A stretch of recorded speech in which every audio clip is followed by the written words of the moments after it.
नमस्कार दोस्तों, मैं रामनिवास और आप सभी को ऑनलाइन प्लेटफॉर्म पे हार्दिक स्वागत है। अपना जो टॉपिक चल रहा था जनरेशन ऑफ कंप्यूटर, इसका फर्स्ट पार्ट प्रीवियस वीडियो में अपन कंप्लीट कर चुके थे और जिन्होंने नहीं देखा है तो सबसे पहले प्रीवियस वीडियो देखिए, उसके बाद ये आज वाला वीडियो देखना है।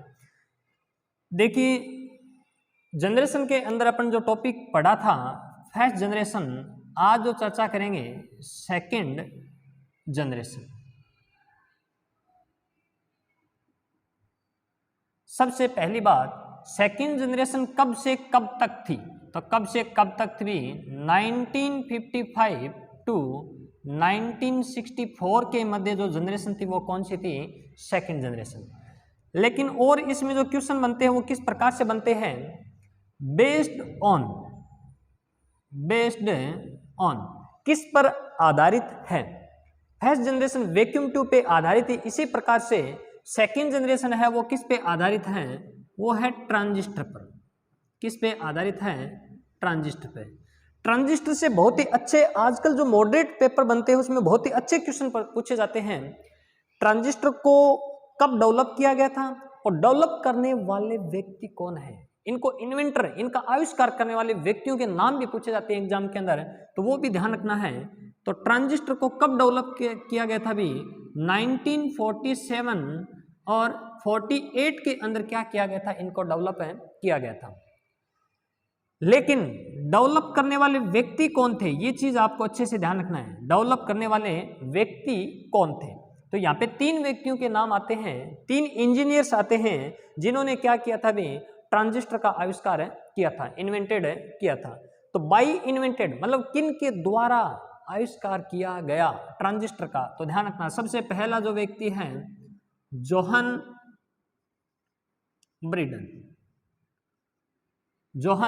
ब्रीडन। दो नंबर व्यक्ति की बात करते हैं, ध्यान रखना है ये, क्योंकि एग्जाम में क्वेश्चन किस प्रकार से पूछा जाता है कि इनमें से कौन सा व्यक्ति ट्रांजिस्टर का आविष्कार करने वाला नहीं है, या फिर इनमें से कौन सा व्यक्ति ने ट्रांजिस्टर का आविष्कार किया। तो वहां पे ऑप्शन में आपको तीनों भी मिल सकते हैं, या फिर क्या मिल सकता है? ओनली फॉर वन मिल सकता है। तो ये अच्छे से आपको ध्यान रखना है। सबसे पहले बात करते हैं तो कौन है? Johan Breeden. दो नंबर की मैं चर्चा करता हूं, वॉल्टर बर्टन।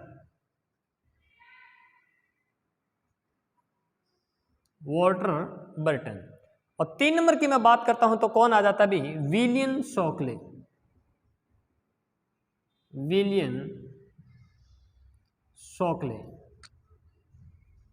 ये तीन व्यक्ति थे और तीनों ने क्या किया था? भी ट्रांजिस्टर का आविष्कार किया था। ये आपको अच्छे से ध्यान रखना है। तो इन्वेंटेड बाय किसके द्वारा? तो जोहन ब्रीडन, वॉल्टर ब्रिटन और विलियम शॉकले के द्वारा क्या किया गया? भी ट्रांजिस्टर का आविष्कार किया गया था। कब किया गया था? 1947 में स्टार्ट किया था और 1948 में क्या कर लिया था? भी कंप्लीट कर लिया था। आपको या तो मिलेगा 1947 या क्या मिलेगा? 1948।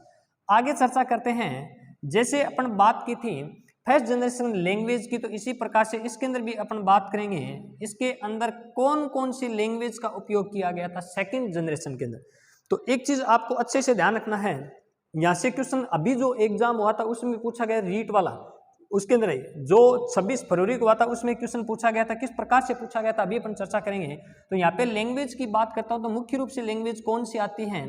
एक नंबर की बात करता हूं तो कौन सी? फोर्ट्रेन। दो नंबर की बात करता हूं तो कौन सी? कोबोल। तीन नंबर की बात करता हूं तो कौन सी आती है? बेसिक।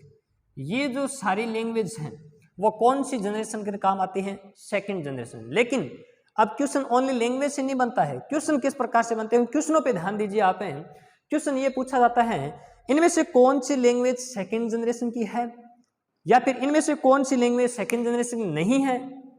अगर सेकंड जनरेशन की है फोर्ट्रेन, तो फोर्ट्रेन का पूर्ण रूप क्या है, या फिर फोर्ट्रेन को कब डेवलप किया गया था, या फिर फोर्ट्रेन को किसने डेवलप किया था। इस प्रकार से क्वेश्चन पूछे जाते हैं एग्जाम के अंदर और पूछे गए हैं। वीडियो के अंदर पूछा गया, पटवार के अंदर पूछा गया, अभी जो रीट का एग्जाम हुआ है उसके अंदर भी पूछा गया है। तो क्या पूछा गया? या तो इनकी फुल फॉर्म पूछ लेते हैं, या कब डेवलप किया गया था, या किन के द्वारा डेवलप किया गया है, किसके द्वारा इनका डेवलप किया गया है। और कब किया गया है, उन व्यक्ति का नाम भी पूछ सकते हैं। तो वो सारी चीज़ें अपने को ध्यान में होनी चाहिए। तो अभी मैं चर्चा करूंगा फोर्ट्रेन, कोबोल और बेसे की। तो सबसे पहले इनका स्क्रीनशॉट ले लीजिए, उसके बाद अपन नेक्स्ट चर्चा करते हैं।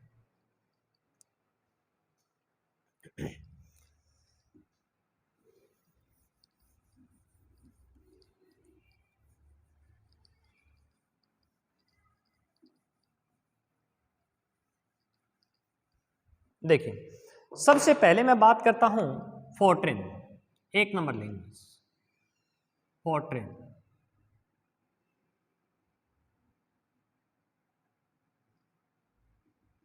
सबसे पहले फोर्ट्रेन से आप क्या समझते हैं? स्टैंड्स फॉर फोर्ट्रेन, तो ध्यान रखना फुल फॉर्म तो कहने का मीन्स है फॉर्मूला, और TRAN का मीन्स क्या होता है? Translation, formula translation. सबसे पहले फुल फॉर्म ध्यान में होना चाहिए। इसके बाद जो फोर्ट्रेन है, इनको कब डेवलप किया गया था? तो इन कब डेवलप किया गया, ये क्वेश्चन बहुत ही अच्छा क्वेश्चन है। तो इन 1957 में क्या किया गया था? भी इनको डेवलप किया गया था। 3 नंबर क्वेश्चन क्या बनता है? फोर्ट्रेन को इन्वेंटेड करने वाले कौन है, मतलब इनको डेवलप करने वाला व्यक्ति कौन है? तो डेवलप्ड बाय जोहन बेकस। जोहन बेकस के द्वारा क्या किया गया था? अभी डेवलप है किया गया था। 3 नंबर बात यह आती है, विश्व की सबसे पहली, वर्ल्ड की सबसे fast high level programming language कौन सी मानी जाती है? तो वो भी कौन सी मानी जाती है? फोर्ट्रेन। तो ये भी क्वेश्चन एग्जाम में काफी बार पूछा गया है। वर्ल्ड की fast high level programming language, programming language, ये भी काफी बार एग्जाम में पूछा गया है कि first high level programming language किसे कहा जाता है? तो किसे कहा जाता है? फोर्ट्रेन को कहा जाता है। तो ये अच्छे से आपको ध्यान रखना है कि वर्ल्ड की सबसे पहली programming high level programming language कौन सी है? तो कौन सी है? फोर्ट्रेन। फोर्ट्रेन का फुल फॉर्म क्या होता है? तो फॉर्मूला ट्रांसलेशन। फोर्ट्रेन किसके द्वारा डेवलप की गई थी? जॉन बेकस। और कब डेवलप की गई थी? 1957 के अंदर। ये आपको अच्छे से ध्यान रखना है फोर्ट्रेन का, ठीक है। नेक्स्ट अपन चर्चा करते हैं 2 नंबर। मैं 2 नंबर की बात करता हूं तो आती है कौन सी लैंग्वेज? कोबोल। एक क्वेश्चन और इसमें ध्यान रखना कि Fortran first high level programming language है, इनका उपयोग कहां पे होता था? साइंटिफिक जो कैलकुलेट होता है वहां पे, कि साइंटिफिक जो भी कैलकुलेशन होती थी तब किसका उपयोग किया जाता था? फोर्ट्रेन का उपयोग किया जाता था। नेक्स्ट देखिए 2 नंबर कोबोल। ये जो एग्जाम, जो रीट का जो एग्जाम हुआ था अभी, RMSSB जो बोर्ड ने एग्जाम लिया था, अभी क्वेश्चन पूछा गया था कोबोल का पूर्ण रूप क्या है या फुल फॉर्म है क्या है? तो ये देखिए क्वेश्चन इस प्रकार से यहाँ से निकलते हैं। तो ध्यान रखना, सबसे पहले कोबोल का स्टैंड फॉर कोबोल। कोबोल से क्या समझते हैं? तो कोबोल का मीन्स क्या होता है? कॉमन बिजनेस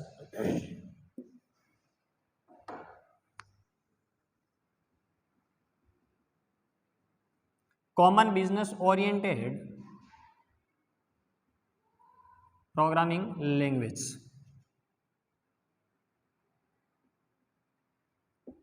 ये तो इनकी क्या बात हुई? Full form.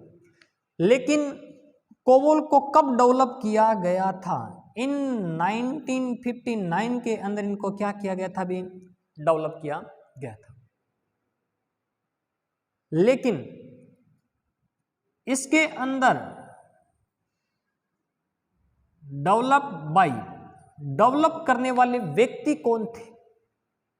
अगर संस्था पूछ ली जाए तो आप क्या बता सकते हो? अगर आपसे पूछ ले कि इसका इंस्टीट्यूट कौन सा है या संस्था कौन सा है, कहां पे इनको रिसर्च किया गया था, तो आप बोल सकते हो कोडा SYL। लेकिन मान लो आपको पर्टिकुलर व्यक्ति का नाम पूछ लिया जाए तब आपको क्या बताने भी, व्यक्ति के नाम बताने हैं। तो यहाँ पे दो व्यक्ति आते हैं, एक को तो आप क्या बोलोगे, हावर्ड ब्रोमबर्च, एक तो क्या है हावर्ड ब्रोमबर्च। लेकिन आपसे दूसरे व्यक्ति का नेम पूछ ले तो आप क्या बताओगे, नॉर्मन और डिस्काउंट। ये दो व्यक्ति आते हैं। अगर संस्था का नाम पूछ ले तो संस्था का नाम आप क्या बताओगे, अगर संस्था का नाम पूछ ले कि कौन सी इंस्टीट्यूट था, कहां पे इनको डेवलप किया गया था, तो ध्यान रखना कहां पे किया गया था, कोडा SYL। लेकिन क्वेश्चन एक और बहुत शानदार क्वेश्चन बनता है, क्वेश्चन ये बनता है कि इनको मेनली पर्पज क्या था डेवलप करने का, कोबोल का। विश्व की सबसे पहले, ये एग्जाम में क्वेश्चन पूछा गया है और RMSSB बोर्ड के द्वारा पूछा गया है, विश्व की सबसे पहली व्यापारिक लैंग्वेज कौन सी है, या बिजनेस से संबंधित लैंग्वेज कौन सी है, या कॉमर्शियल लैंग्वेज कौन सी है, तो ध्यान रखना कौन सी मानी जाती है, कोबोल। तो कहने का मीन्स एक क्वेश्चन और बनता है अपना, first commercial language, first commercial जो लैंग्वेज है वो भी कौन सी आती है, कोबोल आती है। मैं उम्मीद करता हूं आपको अच्छे से समझ में आ रहे होंगे, कोई किसी प्रकार की दिक्कत नहीं हो रही होगी। अगर दिक्कत हो रही है तो आप मेरे को कमेंट करके आप आराम से बता सकते हो। आगे अपन 3 नंबर चर्चा करते हैं। सबसे पहले स्क्रीनशॉट ले लीजिए, आगे नेक्स्ट चर्चा करते हैं अपन बेसिक की।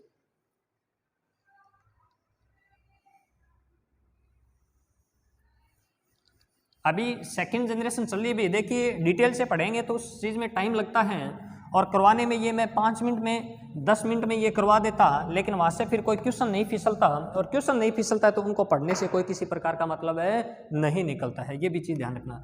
तो यहाँ पे देखिए अपन बात करते हैं 3 नंबर लैंग्वेज, और 3 नंबर जो बात करेंगे वो किसकी करेंगे भी, बेसिक लैंग्वेज। बेसिक सबसे पहले देखिए अपने को 3 क्वेश्चन तो इसमें ध्यान रखने, देखने कौन कौन किस किस प्रकार के क्वेश्चन पूछे जाते हैं। तो यहाँ पे बात करते हैं बेसिक का फुल फॉर्म क्या होता है। तो बेसिक का फुल फॉर्म क्या होता है, beginners all purpose symbolic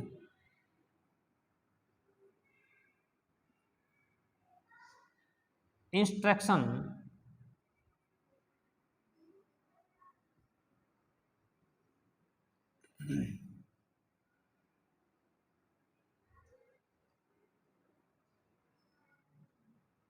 for code, instruction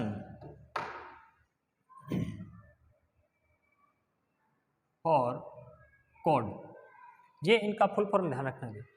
beginners all purpose symbolic instruction for code. लेकिन आगे क्वेश्चन ये बनता है कब डेवलप किया गया था, ये आपको अच्छे से ध्यान रखना है। तो इनको कब डेवलप किया गया था भी, इनको स्टार्ट किया गया था 1963 में, और कंप्लीट कब कर दिया गया था भी 1964 में। तो कब डेवलप किया गया था भी 1963 टू 1964। कहने का मीन 1963 में इनका इंट्रोड्यूस हुआ था, और कंप्लीट कब हो गई थी 1964, इस पे क्या कर दिया, इंप्लीमेंट कर दिया गया था। लेकिन डेवलप करने वाले व्यक्ति कौन थे, डेवलप्ड बाय, किन के द्वारा डेवलप की गई थी, ये एग्जाम में क्वेश्चन पूछे जाते हैं। किसके द्वारा, इसके व्यक्ति के क्या नाम है जिनके द्वारा ये डेवलप की गई थी। ये अगर क्वेश्चन आप करने लग जाओगे तो किसी भी प्रकार का कोई भी क्वेश्चन क्या नहीं होगा, गलत नहीं होगा। ये भी चीज ध्यान रखना आप है। तो यहाँ पे 2 व्यक्तियों के नाम आते हैं, और 2 व्यक्ति कौन कौन से ये भी ध्यान रखने हैं। 2 व्यक्ति की अपन चर्चा करते हैं। तो सबसे पहला कौन सा आता भी, जोहन केमिनी, जोहन केमिनी के द्वारा, और एक व्यक्ति और है जिसको अपन क्या बोल सकते हैं, थॉमस कूटस। थॉमस कूटेज के द्वारा क्या किया गया था, अभी इनको डेवलप किया गया था। Developed by John Kemeny Thomas Kurtz. कब डेवलप किया गया था? 1963-64 के अंदर डेवलप किया गया। फुल फॉर्म क्या होती है? Beginners all purpose symbolic instruction for code. ये भी याद रखना है। तो ये लैंग्वेज की बात होगी। लेकिन अपनी जो चल रही थी सेकंड जनरेशन, तो सेकंड जनरेशन के अंदर बात करते हैं कि कौन कौन से कंप्यूटर काम में आए थे। ये भी चीज आपको अच्छे से ध्यान में रखना है कि कौन कौन से कंप्यूटर इसके अंदर यूज में लिए गए थे। तो ये तो बात होगी लैंग्वेज की। इंपॉर्टेंट महत्वपूर्ण कंप्यूटर कौन से है सेकंड जनरेशन, जैसे फर्स्ट जनरेशन में थे उसी प्रकार से इसमें भी अपन पढ़ेंगे। तो यहाँ पे लैंग्वेज कंप्लीट होती है और आगे अपन बाकी अपन लैंग्वेज का आगे एक पूरा लैंग्वेज से संबंधित टॉपिक लेके आएंगे, उसमें अपन और डिटेल से चर्चा करेंगे। लेकिन अभी तो अपन क्या पढ़ रहे हैं? अभी जनरेशन पढ़ रहे हैं। अब देखिए इंपॉर्टेंट महत्वपूर्ण कंप्यूटर इन दिस जनरेशन। तो इसके अंदर महत्वपूर्ण कंप्यूटर कौन कौन से आते हैं? तो आपको ध्यान रखना है IBM 70 सीरीज। इसके बाद चर्चा करता हूं IBM 1400 सीरीज, IBM 1600 सीरीज। इसके बाद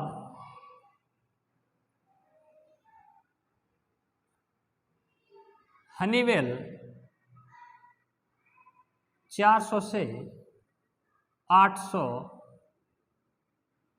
सीरीज। अब देखिए और एक और CDC 3600 सीरीज।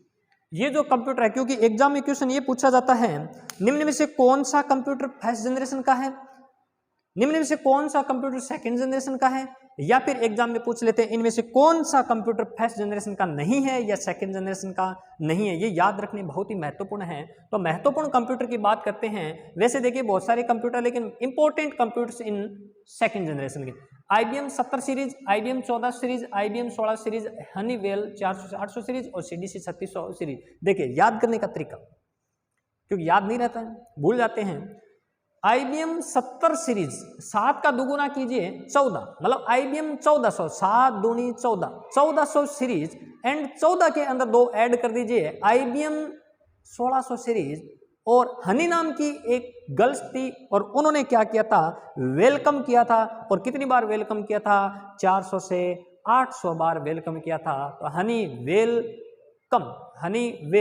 400 से 800 और CDC अपन आगे नेक्स्ट पढ़ेंगे। CDC क्या चीज़ है? बहुत इंपॉर्टेंट चीज़ है। लेकिन यहाँ पे CDC 3600 सीरीज। लेकिन काफ़ी बार एग्जाम में ये भी पूछा गया है IBM की फुल फॉर्म क्या होती है, IBM का पूर्ण रूप क्या होता है, या स्टैंड फॉर IBM। तो ध्यान रखना I का मीन्स क्या होता है? इंटरनेशनल। I मीन्स इंटरनेशनल और B का मीन्स क्या होता है? बिजनेस। और M का मीन्स क्या होता है? मशीन। International business machine. एक कंप्यूटर बनाने की क्या है? मशीन। एक कंपनी है IBM जिसका नेम क्या है? International business machine. काफी बार एग्जाम में पूछा गया है, ये भी आपको अच्छे से ध्यान रखना है। तो यहाँ पे अपनी जो सेकंड जनरेशन है वो क्या होती है? अभी कंप्लीट होती है। अभी मैं आपको, क्योंकि थर्ड जनरेशन अभी इसमें कर सकते हैं, लेकिन मैं ये देखता हूं कि अगर अपन साथ में पूरी करेंगे तो ध्यान में नहीं रहेगा, क्योंकि इसके अंदर कंप्यूटर याद रखने बहुत ही महाभारत हो जाएगा। तो कहने का मीन्स क्या है?